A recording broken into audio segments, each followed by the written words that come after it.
రండి వచ్చి ఫోన్ చేయండి. ఆకలిగా లేదు, నువ్వు తినే. రే నువ్వైనా తింటావా? నేను ఆల్రెడీ పార్టీలో తినేసి వచ్చా. మానేయండి తిండి. ఆ? అమ్మకి చెప్పే వెళ్ళాను కదా నా పార్టీకి. I just don't get her some times.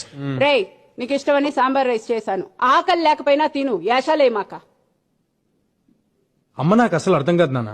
ఇప్పుడే తిట్టింది, మళ్ళీ ఫుడ్ అంట. మెంటల్. అమ్మలు అంతేరా, వెంటలే మనకు తిండి పెడతారు, మనతోనే తిట్లు తింటారు.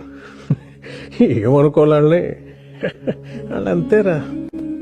గొడవ పడేది మనతోనే, మన మంచి కోసమే. మనం దాన్ని చేదస్తాం అనుకుంటాం, వాళ్ళు దాని బాధ్యత అనుకుంటారు. కరెక్ట్.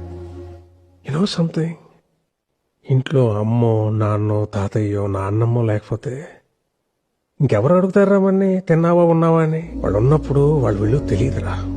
రేపు లేరనుకో, వాళ్ళు మనతో ఉన్న ప్రతి క్షణం చాలా విలువైందిరా. Treasure it. సారీ నాన్న, ఇందాక అమ్మ సడన్ గా తిట్టేసిందని. తిడతారా, పెద్దోళ్ళు అన్నాక తిడతారు. పడతాం, ఏమైంది? ఈగో ఎందుకు మనకి? అన్నది మనోళ్లేగా, మన కోసమేగా. వాళ్ళు ఉన్నంత వరకేరా. వాళ్ళ చిన్న పిల్లలు, వాళ్ళు పోతే